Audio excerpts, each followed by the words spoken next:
give us. I mean, we're not. And we've actually had some fairly pointed discussions about what is our role this past year. Because there's a triennial rate case where they come up and when a rural ILECs are all flipping out about how the sky is falling and their whole world is upside down. They came and they said, and they asked us to vote on this thing. Yeah, you don't need any more money, but then they realized, presentation on it really because this is something that's handled. They found an airplane. That's pretty complicated. Well, open the picture. Once I got you can, what happens is that they have an application, they open the period where they're accepting people, they're looking for volunteers to be on the board, and then they say, and then I think we get, I don't know what the real approval process is. I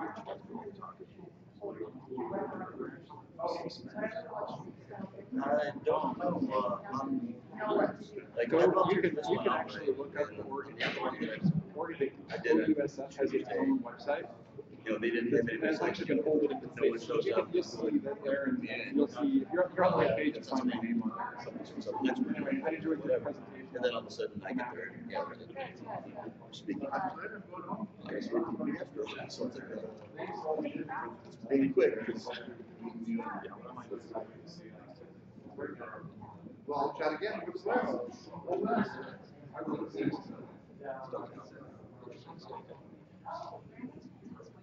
Yeah, I don't know who's one person I remember supposed to be here. I mean, to see.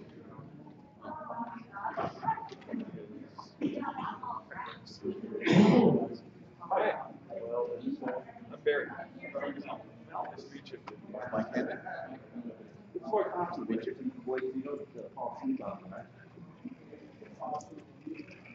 Here's the man that goes with his bed. That's right.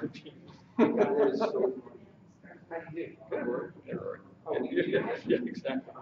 That's what he's doing. So, oh, Mike, how about you? Let's see that yourself. You guys are more standard model. But yeah, no, absolutely give me a call because there's a lot of that stuff. I was just telling Mike, I go to his acquisition side.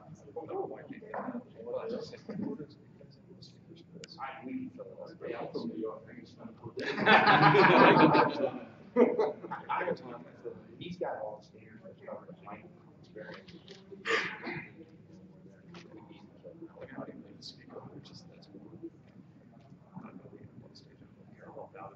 Yeah, I saw your enthusiasm in the last. No, I jumped in. Yes.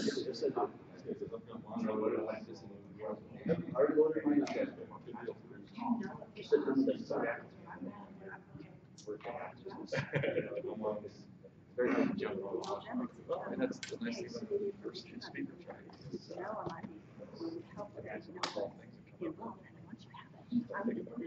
You guys say.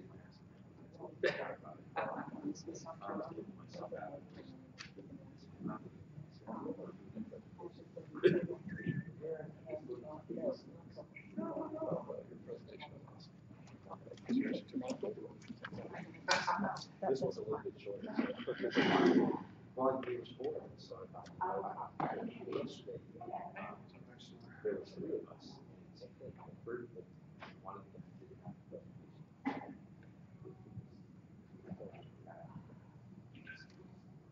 the other guy was like,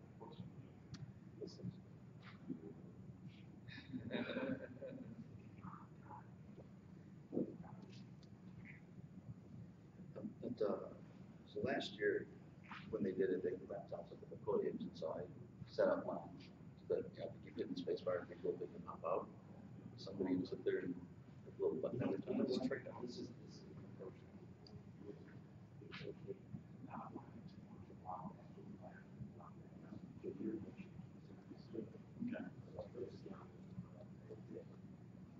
I used the last. I don't know where you want to save it. I mean, it might have been.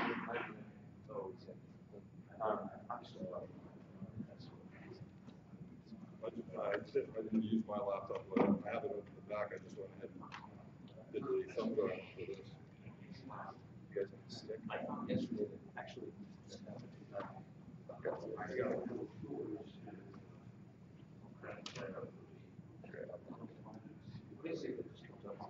I end up using mine the whole time. Plug it to this and you can put it on here and do whatever you like. Well, that's. Yeah, you want to use this? Yeah.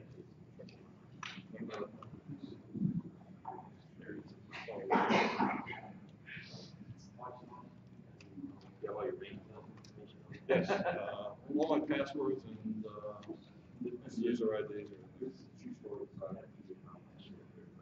Work on To work in our military.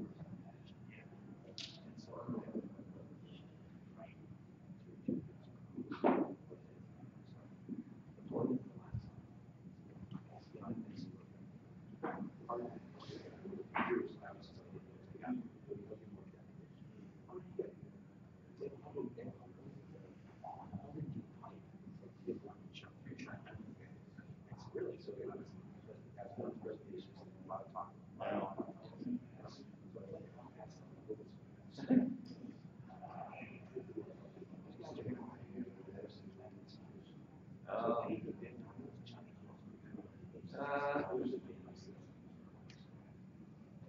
Problem is anything we know. Good? Okay. Yes, that's.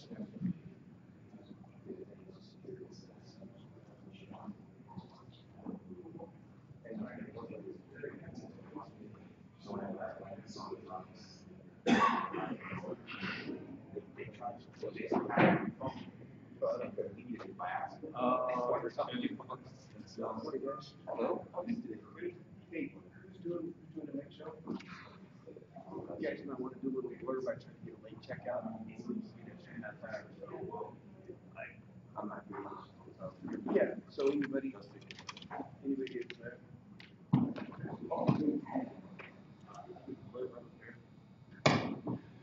Anybody want a late checkout today? You're only going to get a half an hour. I called, complained about the fire alarm. They still wouldn't give you an hour. So if you guys think you're going to roll out here at 12:30, they're not going to be happy about that. Just a FYI. Okay. And I should fix this mic. It's been bugging me for days. Yeah, I think you guys will understand. There, I fixed it. You are real tight. Unplug it, replace it, but how's that work? You know.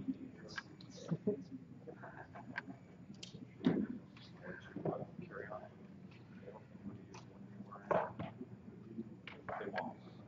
We'll make the announcement that Mike decided to do the time with. It's quick, so it's on my.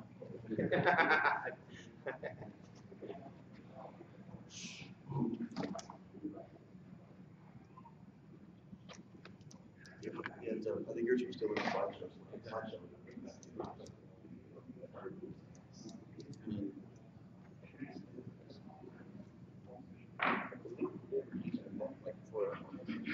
You know what I've done once of these, I've used big rooms that there.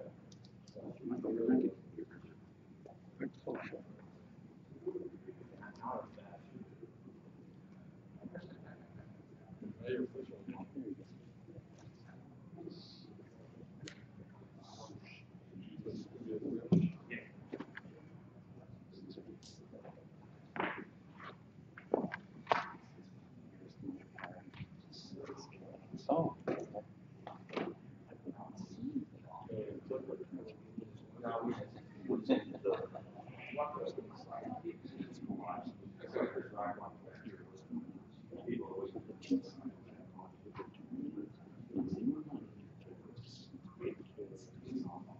All right, I think we'll go ahead and get started here. I'm Mike Hammond. My company name is Intelligent Computing Solutions. We're based about an hour or so west of Chicago. To kind of give a background on the diversity of my network, where I built my first tower out, it's pretty rural, lots of ag. Within 5 miles of my first tower, you've got 20 million gallons of hog manure. So it's fairly rural.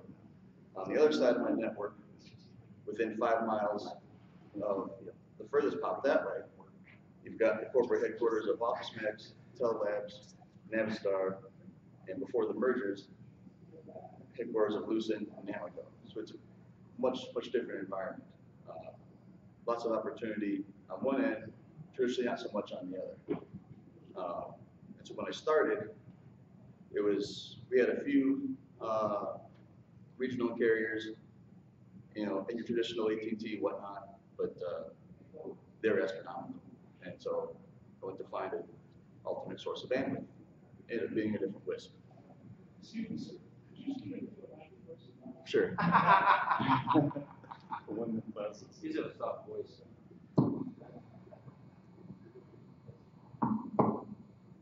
And over the years, due to my homework that I've done, I picked up on how to find these alternate carriers. And people on the discussion list have, usually someone just complaining about they can't find anything. And so they ask me, what's in my area? And so I tell them, here's where I looked, here's what I found, here's some contacts. I'm not gonna try to sell you anything, but here's where you can go.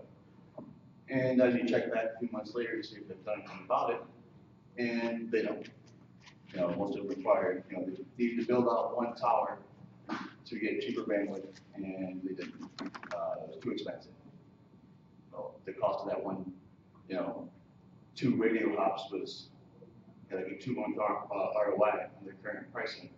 It was too expensive. So that's not important.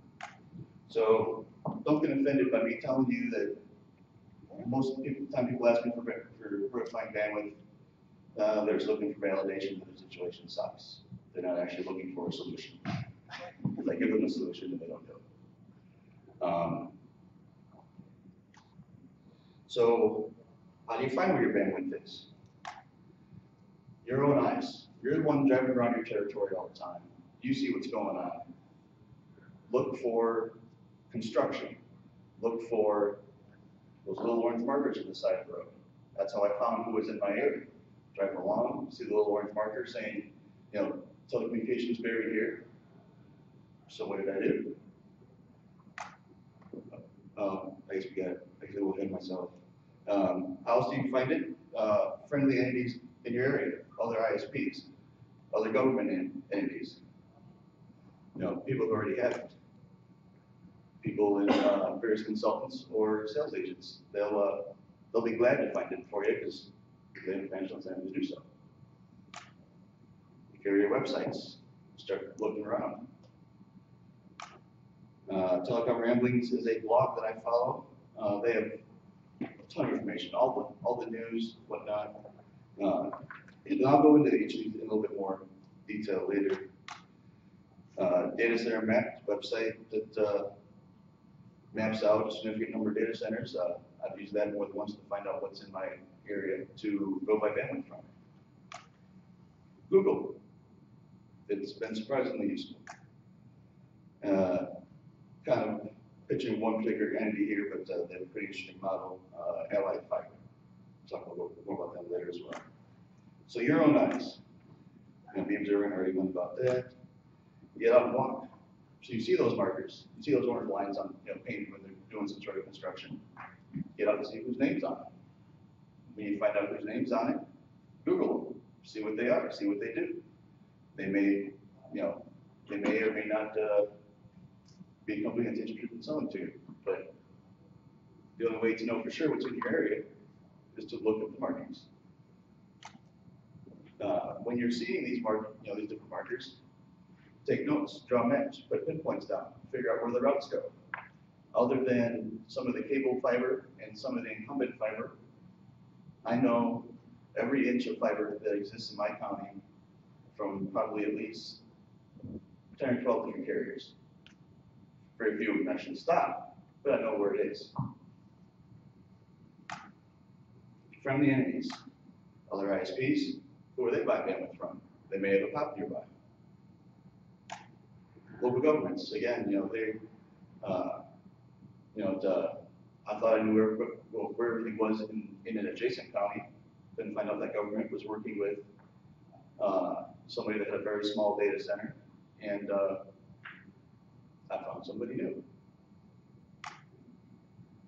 Consultants and sales agents. There are various WISPA vendor members who sell bandwidth. They have the carriers. Some are here, some are not. But they generally know what's in an area, and they will price it out for you. Generally, even if you've done the homework yourself, figure out who's in your area, go talk to those guys and get a good price. There are specialized consultants. I've heard of a couple guys who you tell them where they are, and they will look, do all the dirty work for you to see who's in your area. If they find something for you, $100, $200, whatever. Otherwise, no fee. Carrier websites. There's going to be a lot more carriers that have online maps. Zayo has always been really good at it. Level 3 recently went from just a national blob to street level detail. Several of these carriers will tell you exactly where it is now. Years past, not so much, just logical routes. Online building this. Again, Zayo is pretty good at this. Every building that they service, whether it's a tower or a HUD with no active electronics or anything, everything is on their map. I've seen, Cogent, they have the address of every building on their site. Hurricane Electric, every address of every building on their site. So, as you go through, they'll tell you exactly where they are. So, Telecom Ramblings. It's a blog. They talk about anything from hashing the latest carrier press releases about expansions to financials to whatever, but they have map collections all over the world. And as they've developed this, they continually find new carriers. I was talking to him last week, asked him, can I, talk about your site in my presentation? Like, of course. He goes, the more people have been talking about it, the more these small carriers keep coming out of the woodwork saying, hey, you're publishing maps for my competitors. I want my map out there too. So they've been feeding him information, kind of broken down. You've got your national carriers, regional carriers, metro carriers, and they'll tell you, for the regional and metros, what states they're in. And generally, it'll take you a link to exactly right on the carrier website where their map is. Not so much useful for us, but more of a interesting bit of information is that they also have it for all the rest of the world. You go to South America, see who's down there, Africa, find all their maps. Data center map. I kind of took a screenshot of the Vegas area, but I don't know how they source the information, but when I have been looking for data centers in my area, that's where I'm turning. They get it from the individual data centers that are involved. I'm a member of that organization. Okay. Graham tells me that that's all data center contributed information. Yes, sir. And that was Telecom Ramblings? No, datacentermap.com. Oh, data center. Yeah. And they, I thought I knew where everybody was in my particular area. I was buying data from a couple different ones, and I went to there and found out that there's one that was just in the middle of nowhere. I don't know how they're even getting service to the facility, but there's a data center there. They have a couple gates. So it's, you can browse around your map, find a data center.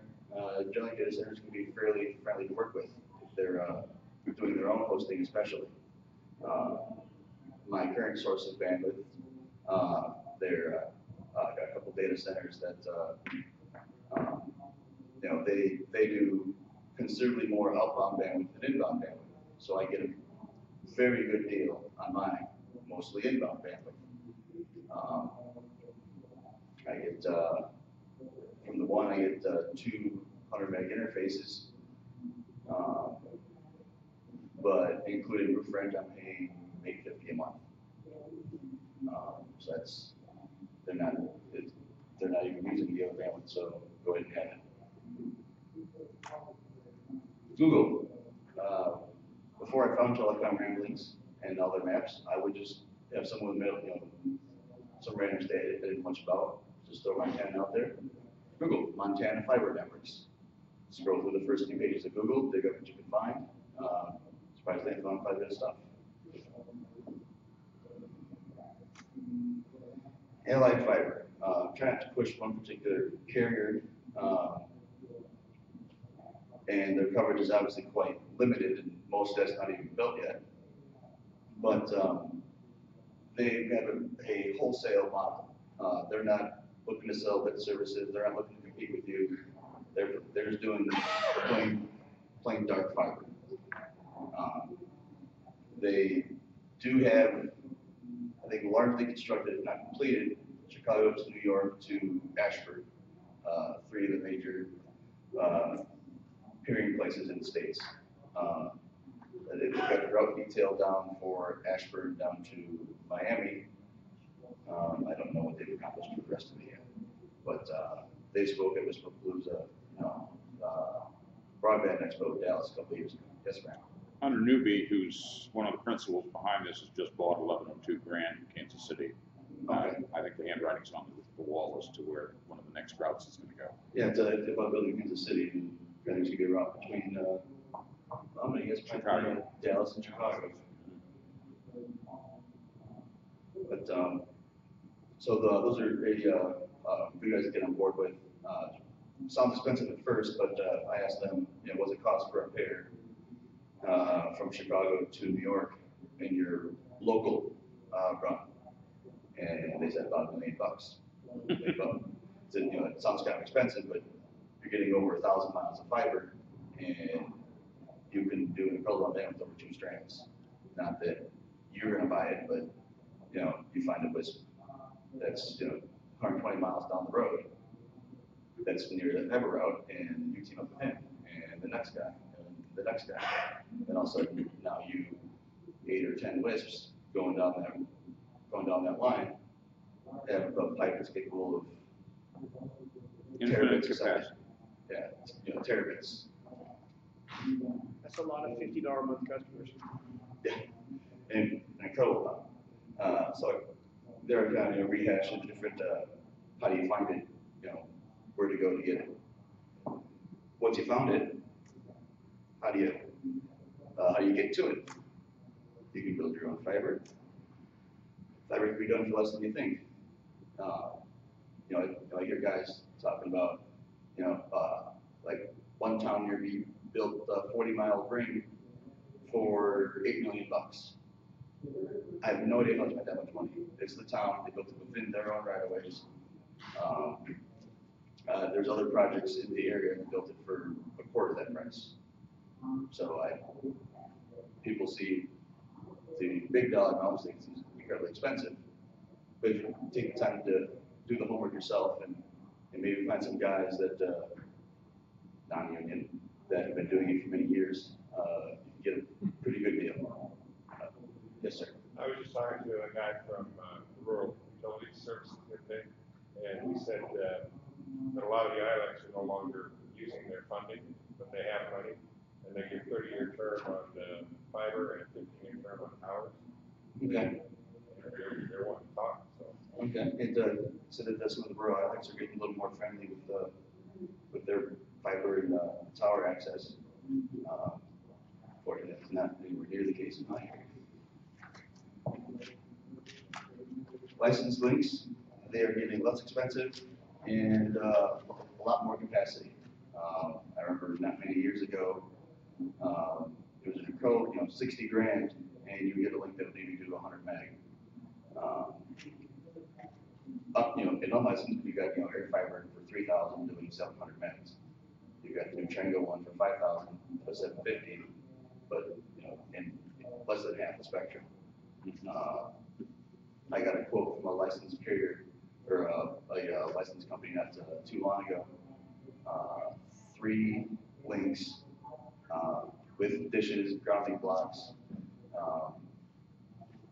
the full keys for compression and everything, under 20,000 bucks. And compression varied between 400 megs and 900 megs, depending on packet size. So it's, you can get a lot of bandwidth for not a lot of money these days. I already talked about that. Unlicensed links, as I talked about the air fiber, the Tringo a little bit already. Microtek version 6, it's still in beta stages, but it will do a 60 megahertz channel at roughly 345 megabits. Now, in some areas that, in some configurations are legal and some configurations are not, but that's for you to sort out, but the gear can do it. And if I would mention that. So it sounds all great. How do you afford it? You know, it doesn't do any good if you know where it is and you know to get there, it costs too much money.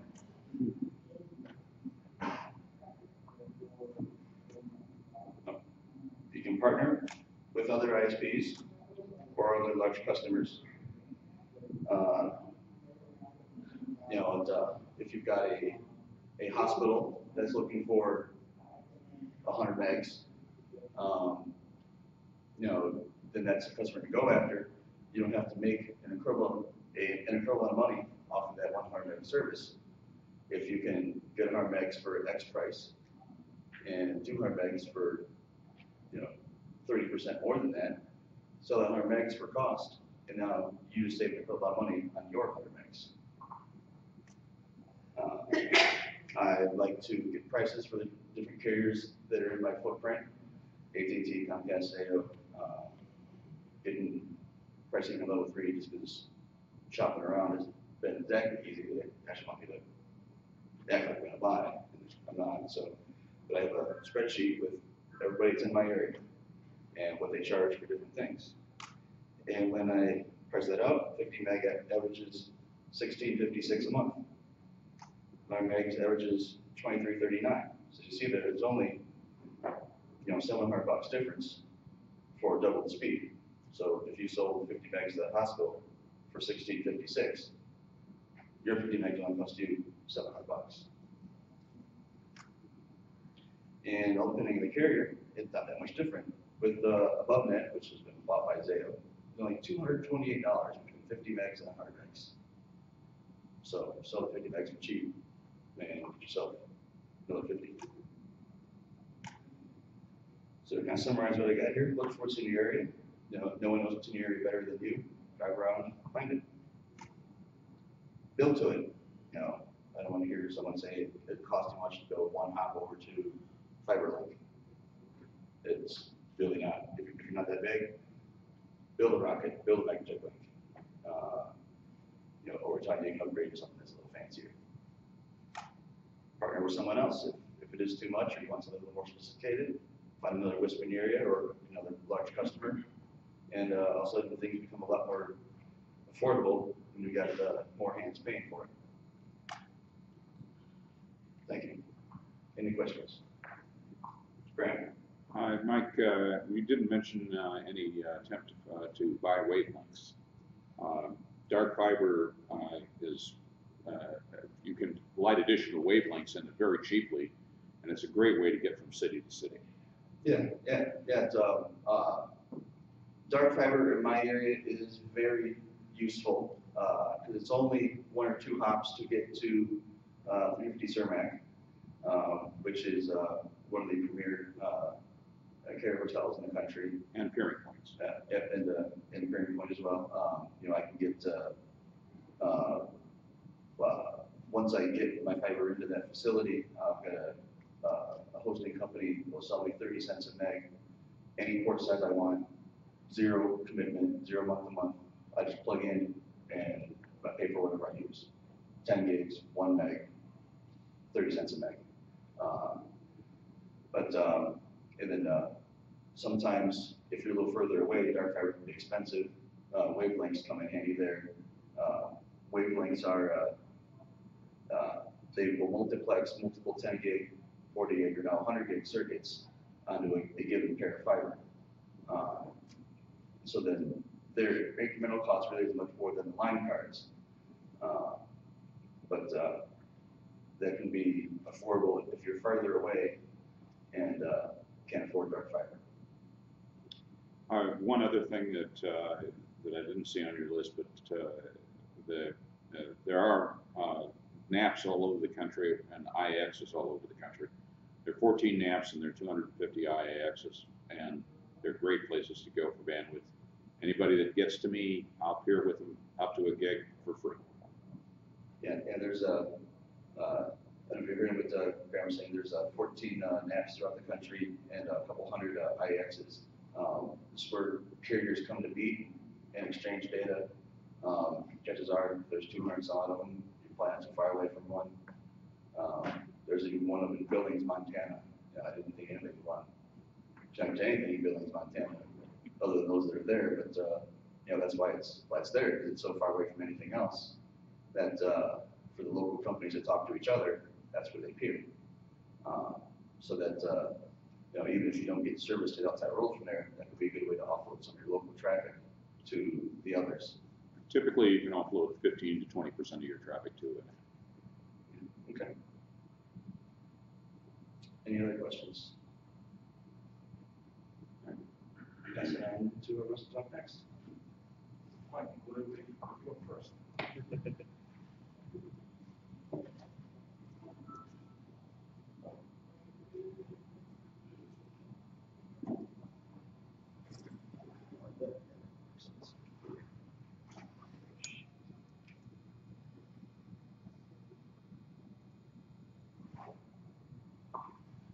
Hi, my name is Mel FullVein. My company is Telecom Network Connections, also called Telnet Connect. And I'm one of those consultants, agent brokers that Mike was talking about. And I'm going to give you a little bit of a subset of what he was talking, and a different perspective, I hope. My background, I came from BellSouth. I ran BellSouth pre-WiMAX and WiMAX development and deployment program, and I never had a bandwidth problem. I didn't have to pay for it. So when I left BellSouth at AT&T, I was actually left to run a WISP, and that was a little bit of an eye-opener when I was out in the southeast corner of Missouri trying to figure out how I was going to get bandwidth to my towers. And that ultimately led to 2.5 years ago to me starting this business. But what's happened over the last 12 to 15 years has been consolidation in the industry. As you can see, CenturyLink has been buying up some companies. No need to talk about what AT&T did to my former employer. Earthlink, Windstream, Zayo. So you know, the market's consolidating to a certain extent, but every time you push the bubble on one side, the balloon on one side, something comes out on the other, and it creates opportunity for new businesses to be arising. So now you have the cable operators who are aggressively trying to expand out of the coax business into the fiber business. And you're starting to see some of the results of all that shovel-ready work from the stimulus dollars from 4 years ago. And I think we heard it in the last session, Connect Arkansas has got a LEC coming up right now with the fiber network there, and there are some more coming from other areas. So what I'm saying is options exist. We have the CLECs. Let me take this quick step. When I agreed to speak here, my perception was we were looking at alternatives to the carriers being AT&T, Verizon, CenturyLink. But ultimately, anybody's connecting to you is a carrier. So unless we're doing a string with two cans on the end, we've got carriers in capital, which are the big guys, and then we've got carriers that might give you a better deal. So cable companies, as I said, you have CLECs, RLECs, we've got cable companies, we've got resellers. We've got stimulus-funded new entities. In my area of the country, we've got two of them, North Florida Broadband, which is a wireless fiber network running in the northern area of Florida and through the Panhandle. We've got the North Georgia Network Co-op, which is using stimulus dollars to put fiber in, and that fiber network should be coming up sometime in the next couple of months. Utility companies are also expanding into fiber, and something you want to investigate in your area. I placed one of my customers, which was a WISP in northern Florida. We found Southern Fiber, a subsidiary of Southern Light, to be very cost effective. They were hungry. They were passing by the towers, and we were doing fiber to the tower. And they were able to do the drops at a fraction of what AT&T was asking for in special construction charges. I haven't done any business with Florida Power and Light, but they're running from Miami up through the Orlando area and hoping to expand further. I have, and they're very friendly. They're what? They're very friendly. Okay. Oh, they talked, you know, when I spoke to them, they were very friendly. They just didn't want to extend the network as far as I needed. Well, in most of the cases I've worked with them, I knew where they were going, and I was just going that way.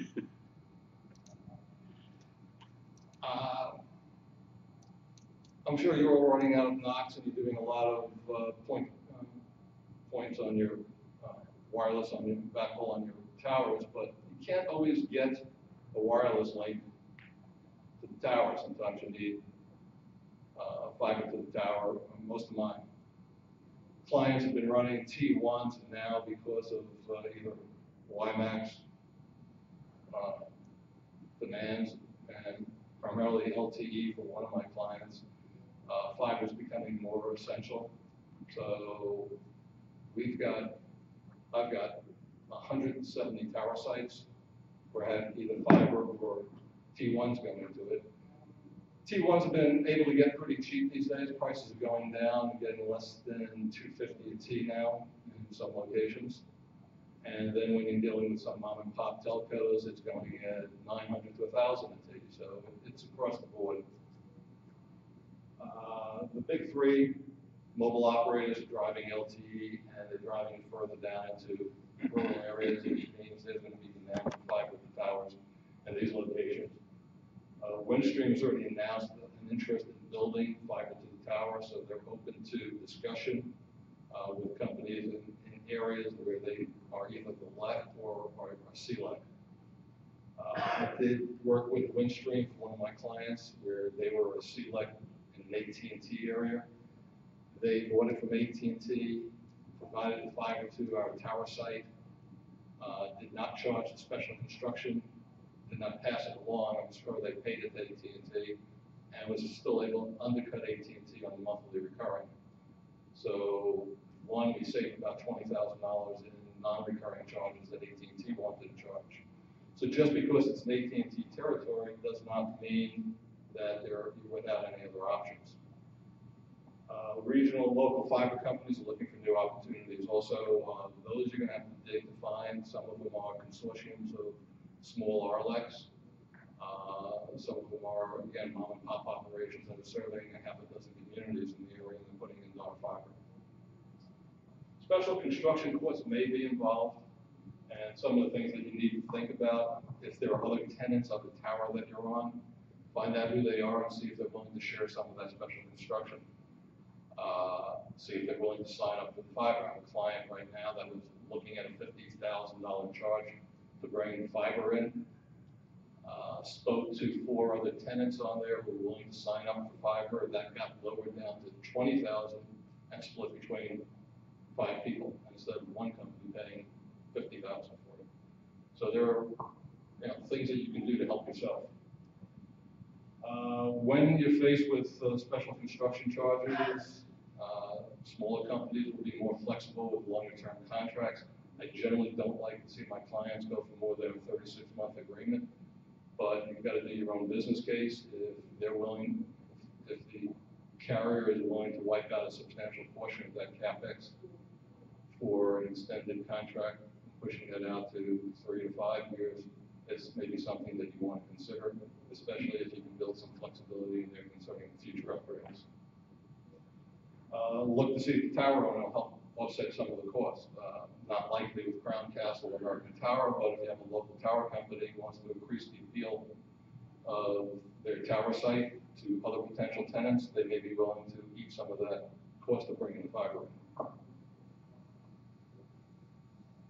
There are options out there besides the guys on the left-hand side. The ones on the right-hand side are just a sample of companies that either resell, have their own networks, or CLECs, but have pricing flexibility that you may not see from an AT&T or a CenturyLink. Let me do say this, that AT&T must be feeling some heat because I've been getting some of my clients recently 100 meg circuit for $1,790 from AT&T on a 36-month agreement. So there is downward pricing pressure even on AT&T. You got to catch them when they have good promos going on, and those happen from time to time. It's not necessarily a daily price list. It depends upon what's being offered for the fourth quarter of the year. Same thing with any of the larger carriers. To that note, little self-promotion. Get help in finding the alternatives. You consider using an independent agent. Independent agent means that I don't work for AT&T, I don't work for Windstream, I don't work for any of the carriers. I work for the client. I will try and find, or the agent will try and find the lowest possible price, present you with alternatives. You should always make sure you get multiple quotes so that you're not getting the agent's pet carrier. The agent has access to dozens of potential carriers, some that you may not even be aware of in your area. Access to promos and pricing that you would not get by going direct. So you can go to AT&T direct and not be able to get the same price that the agent may be able to get through ACC, which is AT&T's wholesale arm. Like I said, get multiple quotes for comparison. Do your own legwork. Like you're saying, you can go out and do a lot of searching around and find alternatives that I may not even be aware of because they're too small and too local. The agent will also work to prepare the contracts, place the orders, and track the installation. So providing his time and services to save you time and resources. And it doesn't cost you anything. You're not paying a premium for it. Actually, you could very well be saving a lot of money by going that route. My business, I don't charge the client anything. I get paid by the carrier if you do business with me and we do business with the carrier. That's it. Thank you.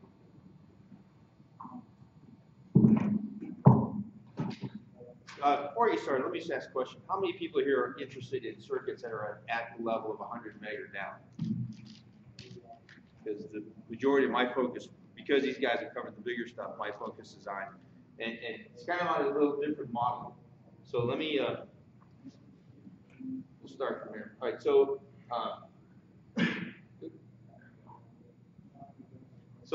my name is Rory Conway. I'm a consultant, work for Triad Wireless. I own it. And I write a series of articles called Tales from the Towers that's published on muniwireless.com and obviously our website. Because of internet, gets picked up in a bunch of other sites that I find out about later. The focus of the articles is mostly startup operations or expansion of existing operations. So that's kind of what, since Mike and these guys these guys have covered the bigger stuff, I'm going to show you an alternative idea that we work with. And oops, sorry. Just to let you know, this is me. I pinch every penny. Most of my equipment's used, and my profit. I mean, the scorebook in my game is how profitable can I be, and that's the bottom line. So these boys are my heroes right there. When I'm looking at an operation, and let me bring this down as these guys again explain, do your research, everything that you can find out about it. But I'm going to give you a little different take on what type of research to do. It's one thing to go look for carriers, but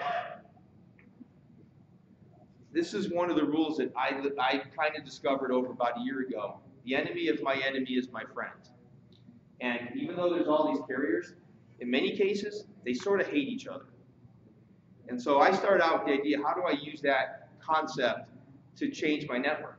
So you can build a large network and you bring in very large pipe and you centralize your gateway point. Or if you think back to the idea of the mesh networks, and the idea behind that was diversifying. Instead of bringing one gig pipe in that you may get at X price, what if you brought in 600 or 700 meg pipes over a larger area? Now, most of you guys I get the impression they work with tower-centric models. I'm looking at more diversified microcell models. And so this fits my strategy differently than what other people do. If you're a low-cost startup, obviously price is a problem or commitment is a problem. 100 meg pipes, $1,800 might be a problem. So what alternatives do you have? DSL. You saw the name Megapath up there, and I'm sure there's others that will wholesale DSL services to you that you can buy for basically pennies, $40 a month, $80 a month, you know, and you can get anywhere up to 20 meg per second. The biggest issue you have is EULAs. However, they're not all really good at keeping their contracts and EULAs updated. For example, we ran CenturyLink, we ran Quest DSL circuits in a location for 4 years without a problem. And the EULA said we could resell the crap out of it. So we had 4 of them. We were getting ready to expand to 7. CenturyLink walked in. 30 days later, I'm looking for another carrier. They had a different EULA, new company, I was host. Cable modems, and we're going to talk about a little bit, or cable, but we're going to talk about a little bit different idea than the fiber. He's right, cable companies are getting into fiber, and then you go through the standard process of getting to get access to the fiber. But what they also provide is DOCSIS, and DOCSIS 3.0 right now can go up to 100 meg. So then the problem is, how do you get that circuit and resell the circuit? Well, the cable companies in general, the ones that I deal with, Comcast, Cox in the Southwest, hate CenturyLink.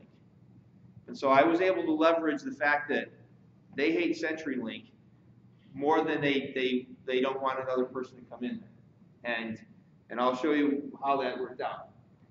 To do these kind of things, if you get one circuit, it's one thing. I will tell you that I duplicate everything. So I get 2 circuits, even if it's from the same company. So in one location, I'm paying $800 for 2 cable circuits at 50 meg rather than $600 for one 100 meg. And here's why.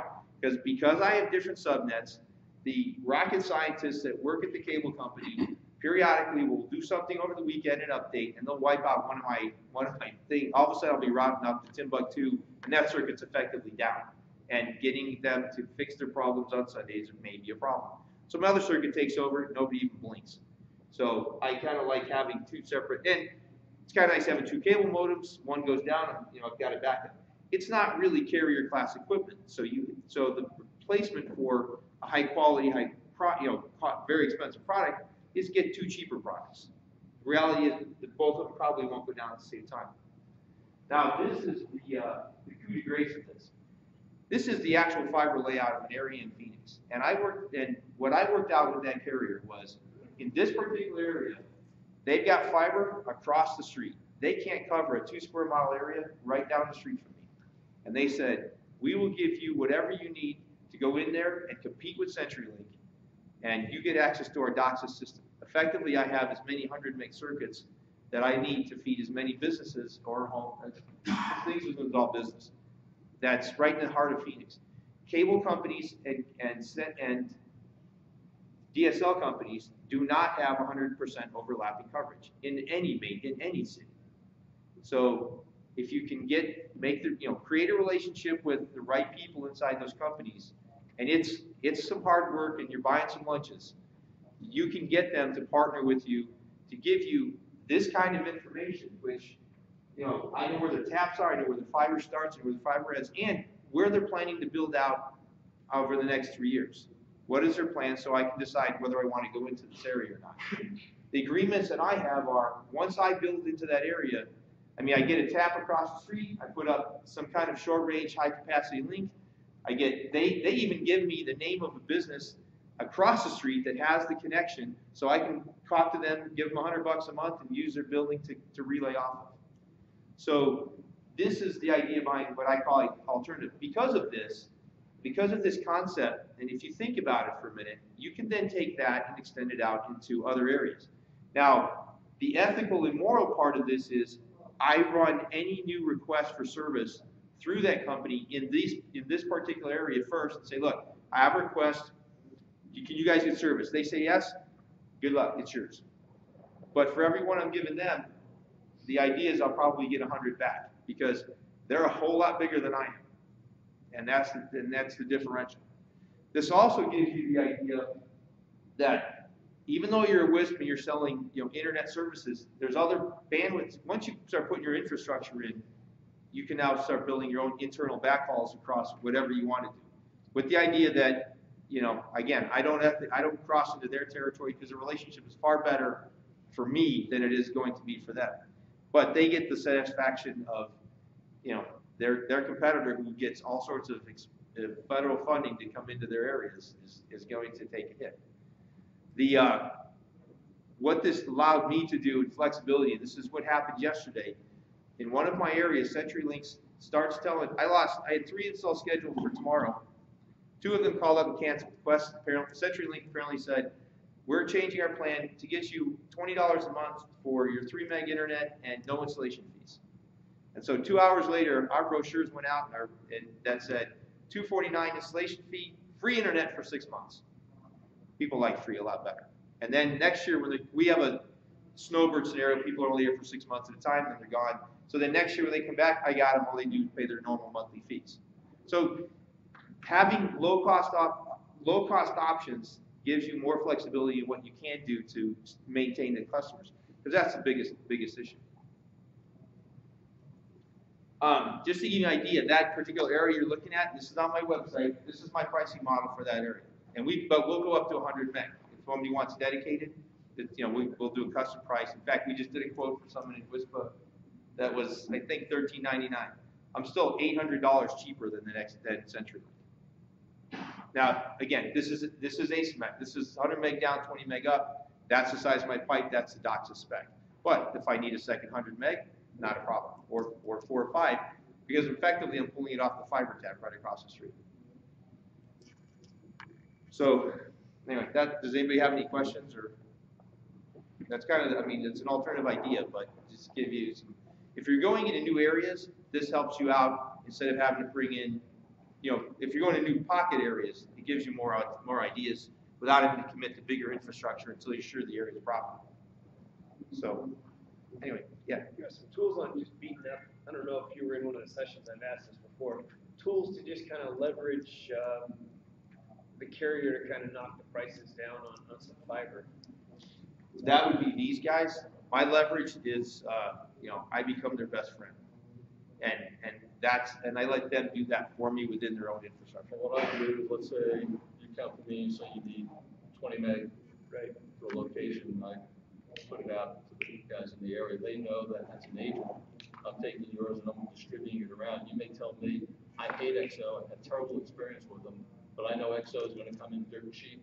So I'll let XO bid it, and then I'll go back to AT&T or CenturyLink and say, guys, you got to be more competitive. We got, this 20 meg pipe here, XO's coming in at $950 and you're at $1,650. We got to close that gap. You may not go with XO for any price, but we can at least play them off against each other to drive the cost down. Is there, I know they're a utility, isn't there a standard? It just seems like it's the buddy network, who you know, get a price. It just doesn't, the market value of fiber just seems like whoever can take the biggest advantage of you. It just doesn't seem the more business you do with anybody, the more flexible they're going to be on the terms. So I've got one client, we've got 100 towers, and we get a lot of special bids being done by the carriers to try and do that. And another client got one site, so there's not a lot of leverage, and you've got to try and play the game. You sat next to me when I asked this question last, didn't you? Yeah. So, but unlike your phone service that's regulated by tariff, fiber services aren't. So AT&T can come back in and lower their price if there's enough incentive to do that or the hungry enough. So there's no PUC calling out on the California side. So there's no regulation on what they do with fiber like they do with phone lines. Right. Oh. That explains it. One of the things that everybody needs to understand about fiber is that once the construction costs are covered and the line card costs are covered, the incremental pricing for bandwidth on fiber is next to nothing. When you let them know that you know that gives you a little bit more leverage, right? So, you know, ask them, okay, are you really into construction costs here? What is it costing me to do that? Can I take that construction cost out? I'll build my own fiber into the building, and what's the price then? That's And that's an excellent point, because it depends upon where you're trying to get it. I have a lot of clients that have facilities in the woods. I've got one situation right now where I had AT&T and Comcast competing, but it required 19,000 feet of fiber. Well, again, a $250,000 drop there, and we just walked. Obviously, that's not feasible. But in other cases, it's a question of getting it across the street into a building. So are you saying I can actually tell a telco, say, listen, I'll trench it, I'll put it right up to your pole, I'll sleeve it. It's usually to the manhole, but you know, it's right. they've got an interconnect point somewhere, right? So find out where their nearest interconnect point is, and find out what it would cost you to build the fiber there, because that might be a strategy for you to eventually build fiber links of your own. And when you have fiber links of your own, then you can start taking advantage of trades, which is a very big deal. I mean, if you're going to run fiber down the road anyway, run 48 strands. You know, I mean, it's the cost difference between 12 and 48 isn't that much. And then you can start trading off fibers with other carriers, and they love to do that. You know, they need to extend their networks too. Yeah, I think of 20 years from then.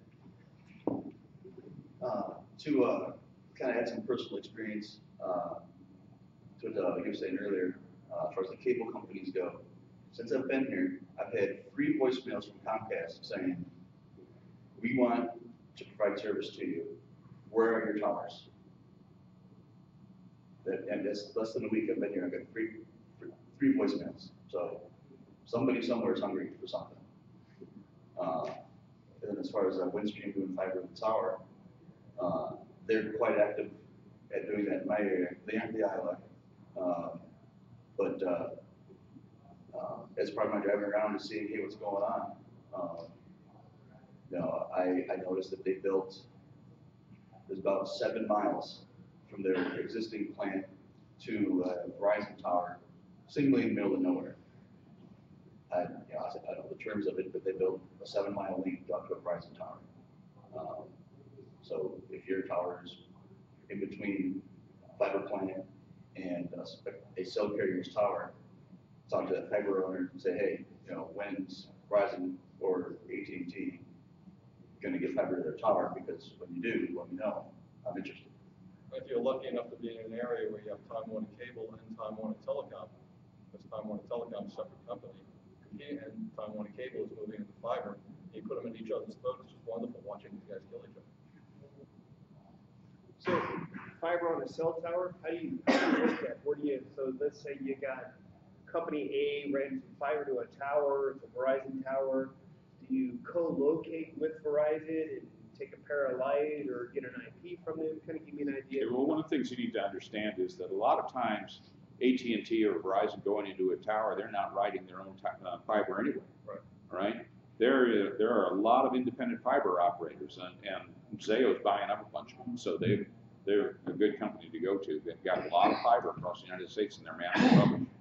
So by being able to see where that fiber is, I'll tell you right now, Cogent rides an awful lot of Zayo fiber. Right? So if you can find out where Cogent's going, a lot of times they're riding that. Level 3 picked up all the old Wiltel fiber. That's an ocean of fiber as well. A lot of times the carrier is actually wholesaling that fiber section that they need from somebody else. And it's not their fiber. And when it's not their fiber, that same wholesale relationship may be available to you. One of the things that I urge people to think about all the time is to break the transit and transport relationship. You do not have to get transit from the same company that you get transport from. And transport is the A to B connection, right? Transit is connecting to the cloud, right? And people that are really good at transport frequently are not very good at transit, and vice versa. So a lot of times, if you can get to a data center or a major peering point and put your own switch in there, then you have carriers galore that you can beat up against each other for DIA relationships. Right, yeah, like I did through a survey I was talking about earlier. There's 200 carriers there. We're going to just go through the list. Find find who give you a good deal. First, we want to get the hotel. For example, Cogent is great in the southeast and cheap transport. We're getting $6 a day between Atlanta and Jacksonville for one of my clients. That was for 100 meg link. You push it up to 500 and get it down to $53 a meg. So, you know, their deals. And like you said, you know, I'll put it all together with one company. You guys have any tips on locating dark fiber? Drive around, look for it. And, you know, my network covers part of rural areas, part of Metro Chicago. And that's exactly what I've done, just drive around and look for it. Look for some of the companies that were very big in the 90s that were doing and then see what the results of their. Yeah, So if that's where a lot of you walk down the street and it says MFN, you know there's some dark fiber there. Another good resource I found, every state has one, is the call relocate database. There's a lot of them that you can go. That's a great suggestion. And My son's at the new state. all the people that are in your area that are located. Or just walk outside or just call up and say you're taking fiber and see who shows up.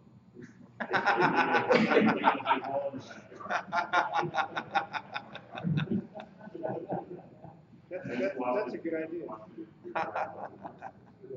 I've thought about that many times. So, like, I don't see any names on this, just a generic club rating phone number.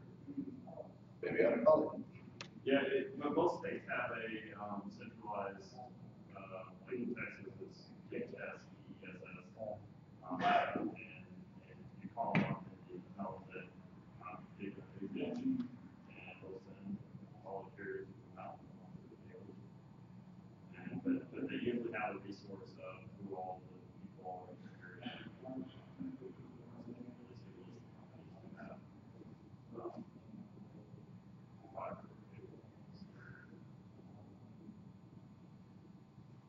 Any other questions? Yes, sir. Right at the present time, we're negotiating buying dark fiber on a 20-year lease. Yeah, most of the dark fiber that I've looked at, if they offer me a short-term lease, I say, no, I want a 20-year IRU. I can get all but the last couple miles to that previous term I was talking about earlier for about 250 or 300 grand. Sounds like an awful lot of money, but you break it out over 20 years, it's only a few $100 a month. Whereas if I were to take their standard lease model, they're wanting 10 grand a month for the same thing.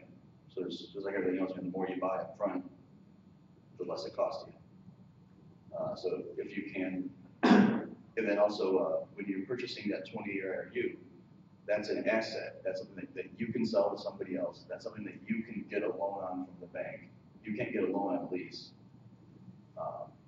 It's a tangible asset at that point.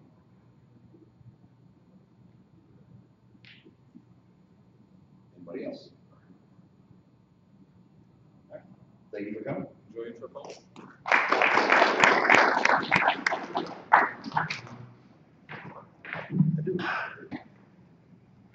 Hey, Richard. Yes, something fun. That's the only $5 I had Tuesday. So all I had, I just went out and hailed yesterday. Like, but I need $5. So. Hey, Conway. I'm well, thank you. How are you doing? Well, I have one ID, one credit card. I know, I totally